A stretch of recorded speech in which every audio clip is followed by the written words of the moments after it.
My Three Sons may have redefined the American family sitcom, but behind Fred MacMurray's calm, reassuring performance was a cast marked by heartbreak, silence, and tragedy. Fame did not save them. In many cases, it quietly deepened wounds no one was allowed to talk about. While audiences laughed along to neat living rooms and moral lessons wrapped in 30 minutes, the people bringing those moments to life were carrying burdens far heavier than anything written into the script. The show promised stability, warmth, and the comfort of a father who always had the answer. Yet off-camera, illness crept in without warning, careers stalled without mercy, and personal battles unfolded far from the applause. Some cast members vanished from the spotlight too early. Others remained visible long enough for the industry to turn its back on them. Nearly 65 years later, their stories remain so haunting that once you hear them, you'll never watch this classic the same way again. What looked like television's safest family hid lives shaped by fragile health, quiet regret, and endings darker than the show ever dared to acknowledge. Fred MacMurray was born on August 30th, 1908, in Kankakee, Illinois. He was 52 years old when he stepped into the role of Steve Douglas, the calm, dependable widowed father at the heart of My Three Sons.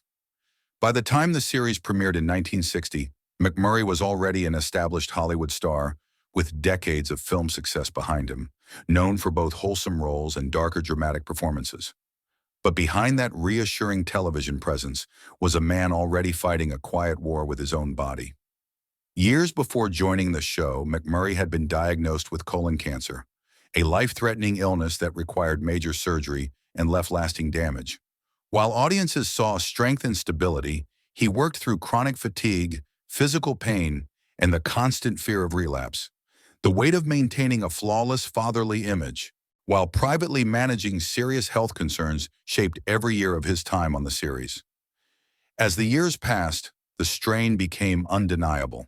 MacMurray reduced his filming schedule, often appearing in fewer episodes to conserve his energy. His once dominant film career faded as television became his final stronghold, a cruel twist for an actor who had once commanded the big screen. Even as My Three Sons continued its long run, his health slowly declined, and the industry that celebrated him offered little protection beyond the role he could still perform. Fred MacMurray died on November 5, 1991, at the age of 83, from complications related to pneumonia. The tragic irony of his life remains clear.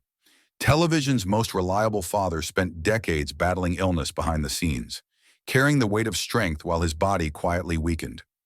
Tim Considine was born on January 31st, 1940 in Los Angeles, California.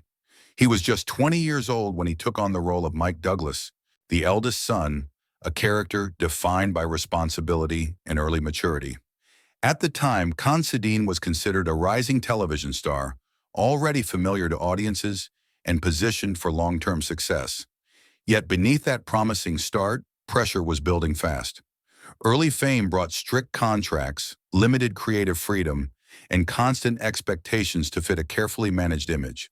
While viewers saw confidence and charm, Considine struggled with anxiety and frustration, feeling trapped inside a career path he did not fully control. The success that should have secured his future instead became a source of quiet unrest. As the 1960s progressed, tensions behind the scenes grew sharper. Considine made the unexpected decision to leave My Three Sons, a move that shocked audiences and disrupted his acting momentum. Once he stepped away, roles became scarce. Hollywood moved quickly, and the industry that had once promoted him showed little interest in supporting his transition. Over time, Considine rebuilt his life outside of acting, finding success as a writer, photographer, and automotive journalist. Still, the shadow of what might have been never fully faded. He remained a symbol of unrealized potential, a young star who walked away but paid a heavy price in visibility and recognition. Tim Considine died on March 3, 2022, at the age of 82, following complications from surgery. His story stands as a tragic reminder that early success does not guarantee security, and sometimes leaving the spotlight comes with its own quiet losses. Don Grady was born on June 8, 1944, in San Diego, California. He was only 16 years old when he stepped into the role of Robbie Douglas, the thoughtful, musically gifted middle son. At that moment, Grady appeared destined for a bright future, embraced by fans and positioned as one of television's most recognizable young faces. But behind the applause, cracks were already forming. Grady struggled with identity and creative frustration, feeling boxed into a single image while his interests extended far beyond sitcom acting. Music became his passion, but also a source of conflict, as the industry continued to define him solely by his childhood role. The pressure to remain the same person audiences remembered weighed heavily on him. As the years passed, his acting opportunities faded. Transitioning from child star to adult performer proved devastating. Financial problems surfaced, relationships became strained, and substance abuse quietly entered his life. His health deteriorated as the stability he once knew slipped away. While fans remembered him fondly, Hollywood largely turned its back, offering little support during his most vulnerable years. Don Grady died on June 27, 2012, at the age of 68 from cancer. His heartbreaking decline highlights the cruel imbalance between early fame and long-term survival. A boy loved by millions was left to carry his final struggles in near silence, remembered long after the spotlight had moved on. William Frawley was born on February 26, 1887, in Burlington, Iowa. He was 73 years old when he stepped into the role of Bub O'Casey, the gruff but warm-hearted grandfather figure who brought humor and old-world charm to my three sons. By that time, Frawley was already a legendary television face, widely recognized for his earlier comedy success and decades-long career.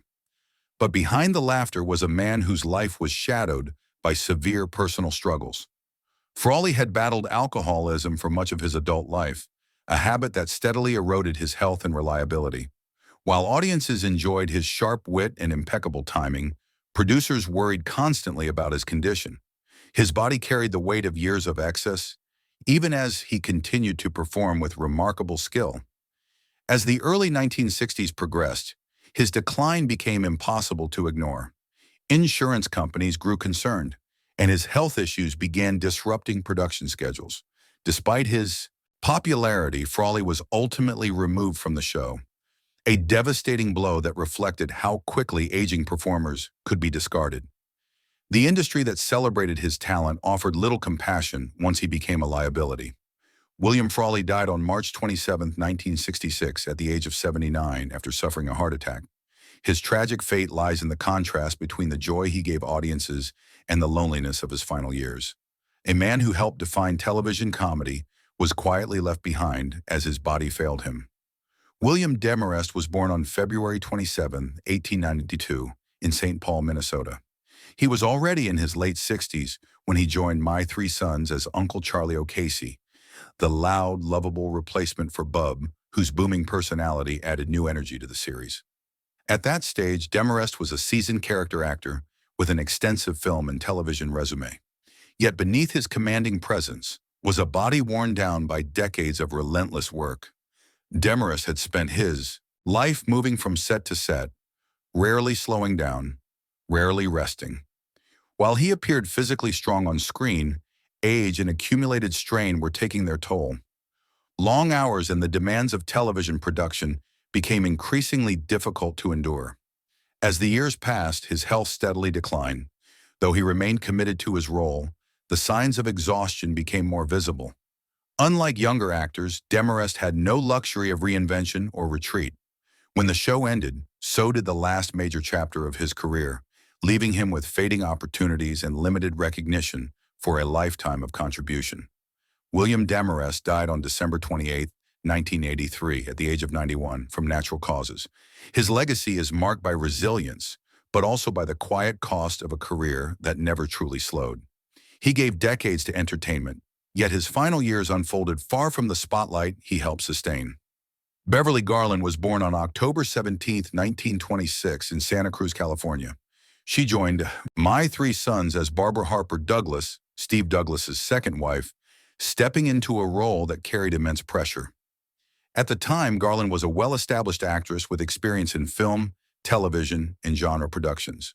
But behind her poised screen presence was a life marked by emotional strain. Joining an already beloved series meant facing intense audience scrutiny and constant comparison. Garland worked tirelessly to win acceptance while balancing career demands with personal responsibilities. The stress of maintaining relevance in a rapidly changing industry weighed heavily on her. As television trends shifted, roles became less frequent. The stability she once enjoyed slowly eroded, replaced by uncertainty and the quiet fear of being forgotten. Though she continued working, the visibility and respect afforded to younger performers rarely extended to women aging on screen. The industry that once relied on her versatility gradually moved on. Beverly Garland died on December 5, 2008 at the age of 82, following complications from pneumonia. Her story reflects a heartbreaking truth of Hollywood. Talent does not guarantee longevity, and even respected performers can fade into silence. She carried her struggles with dignity, leaving behind a legacy shaped by perseverance rather than reward. Meredith MacRae was born on May 30, 1944 in Houston, Texas. She was 24 years old when she stepped into the role of Sally Ann Morrison Douglas, Steve Douglas's first on-screen wife, a warm and modern presence meant to bring new emotional balance to my three sons. At the time, MacRae was riding a wave of television success and appeared positioned for a long, stable career. Yet beneath that promising surface was a life shadowed by instability. Fame arrived early, and with it came constant pressure to remain visible in an industry that offered little patience. Behind the scenes, MacRae struggled with substance abuse issues that quietly undermined both her health and professional reliability. While audiences saw confidence and charm, she was already fighting habits that would later consume much of her adult life. As the years passed, her career began to fracture. Roles became inconsistent, and the momentum she once carried faded. Personal relationships suffered under the weight of addiction and emotional volatility. Attempts to regain control came in cycles, marked by brief recoveries followed by devastating setbacks. The industry that once embraced her youth offered little support as she tried to rebuild. Meredith MacRae died on July 14, 2000, at the age of 56, from complications related to a brain aneurysm. Her death carried a cruel irony. A woman remembered for bringing warmth and stability to a television family spent much of her own life fighting chaos in silence. Her legacy remains marked by talent overshadowed by struggle. Dawn Lynn was born on January 11, 1963 in Los Angeles, California. She was only 6 years old when she joined my three sons as Dodie Douglas, the adopted daughter whose innocence added a new emotional layer to the series. At such a young age, Lynn became part of a national routine, her childhood unfolding almost entirely on television sets. But behind that cheerful image was the quiet cost of growing up under constant observation. Long hours, strict schedules, and adult expectations replaced a normal childhood. While she appeared comfortable on screen, the pressure of performance shaped her early development. Like many child actors, her identity became inseparable from her role before she had the chance to discover who she was beyond it. As the show ended, the transition into adulthood proved difficult. Acting opportunities diminished quickly, and the industry's interest faded just as fast as it had arrived. Without steady roles, Lynn stepped away from the spotlight, facing the challenge of redefining herself outside of fame. Financial uncertainty and emotional adjustment followed, common struggles for former child stars left without guidance. Dawn Lynn is still alive today, but her story remains marked by the long-term consequences of early fame. Survival did not mean escape. While she avoided the most tragic endings, her life stands as a quiet example of how childhood stardom can leave lasting scars long after the applause fades.